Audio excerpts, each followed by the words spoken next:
nom est Louis-René Auclair. Je suis le vice-président développement des affaires et le chef branding de l'entreprise Hibernum Création. Studio de Montréal d'environ 50 employés qui existe depuis maintenant 6 ans. Notre focus, c'est sur les jeux sociaux, les jeux mobiles, donc sur les plateformes Facebook, les plateformes Apple, Android aussi. On focus sur des jeux qui sont plus occasionnels. On ne va pas dans les jeux à grand déploiement, mais on va plus dans des jeux que les gens peuvent prendre, jouer rapidement 5 minutes, 2 minutes et avoir beaucoup de plaisir. On vient de sortir un jeu il y a 3 semaines, ça s'appelle Blockalicious, un jeu match 3 qui ressemble un petit peu à Bejeweled Blitz, sur lesquels les gens vont compétitionner pendant un sprint de 2 minutes. Ce sprint-là, ensuite, va donner des points. Tu as un leaderboard sur Facebook pour comparer à tes amis, celui qui a le plus de points. À toutes les semaines, ça recommence et puis les gens essaient toujours de s'améliorer. Le studio a été fondé par Frédéric Faubert le 21 décembre 2005, la journée donc de l'hiver, de là le fait que ça s'appelle Hibernum Création. Frédéric, au début, a commencé comme étant un studio de outsource de art. Ce qu'il faisait, c'est qu'il travaillait avec les grands studios de Montréal, comme Ubisoft sur Assassin's Creed. Il a travaillé aussi sur plusieurs cinématiques. Ensuite de ça, Frank Dacosta s'est joint à l'équipe. Il a apporté un volet plus production. Donc, le studio s'est développé. Il a maintenant commencé à faire des jeux complets. Ils ont travaillé à ce moment-là avec EA pour Scrabble. Et ensuite de ça, je me suis joint à l'équipe il y a maintenant 2 ans. Et puis maintenant, on focus sur les plateformes sociales et les jeux mobiles aussi, comme j'ai mentionné plus tôt.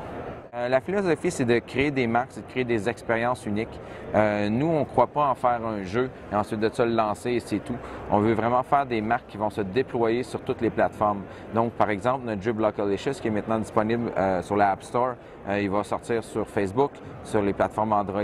Et chacune de ces expériences-là va être différente pour que les gens puissent avoir une expérience qui est parfaitement adapté à la plateforme sur laquelle ils jouent. Donc, on crée des marques de qualité supérieure côté artistique, côté design et côté développement. Et puis, on essaie d'encadrer tous les gens dans l'équipe pour qu'ils puissent participer avec nous à ce développement-là. On fait aussi du service. Donc, on va travailler avec des partenaires qui ont déjà des licences pour développer leurs licences.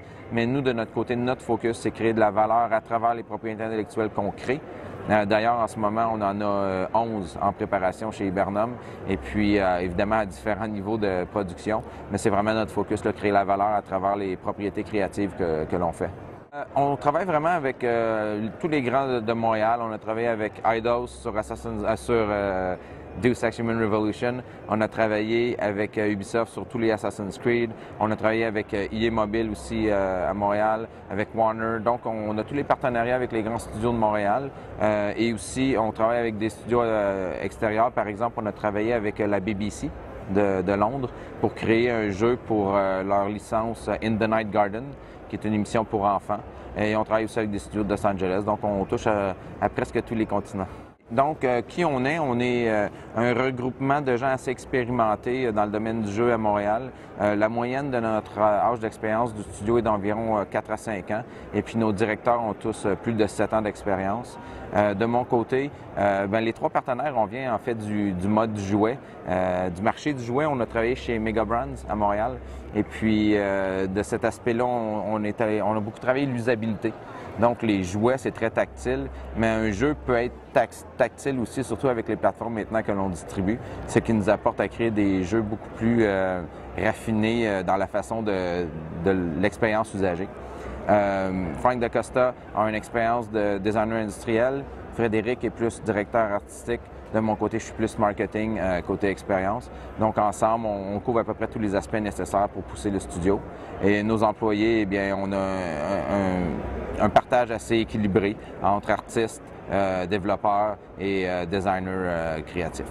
On est en croissance assez poussée depuis les 3 dernières années.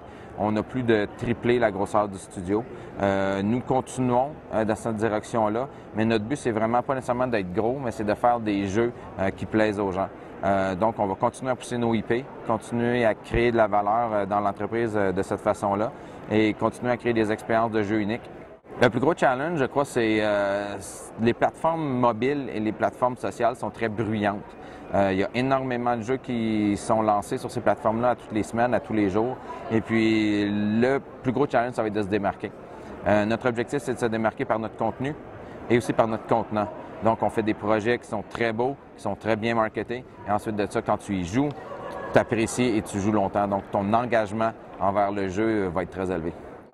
On n'a pas besoin qu'un jeu soit un hit la première fin de semaine qui sort. On n'est pas comme l'industrie du cinéma où toutes les recettes sont faites le premier week-end.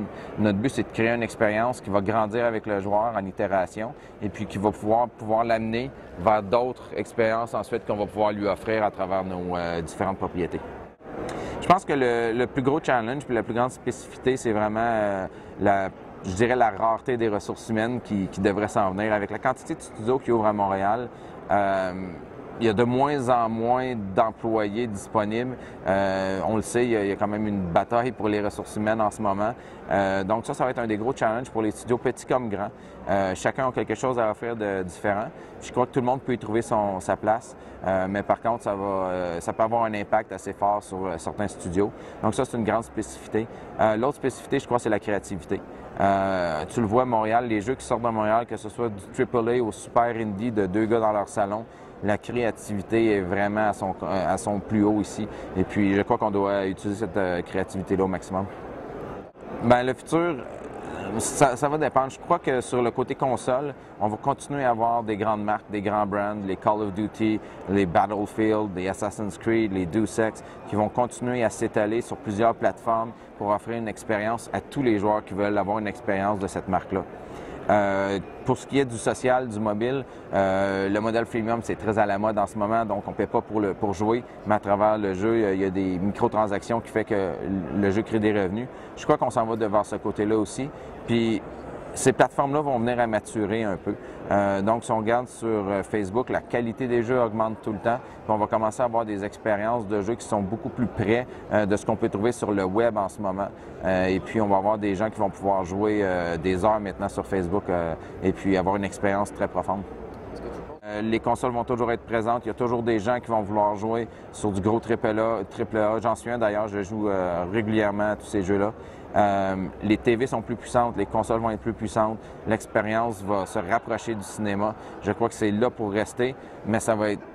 je dirais que c'est plus mature comme business. Tu n'auras pas de nouveaux studios qui vont émerger ou de grosses nouvelles licences. Ça va être très rare, mais c'est là pour rester.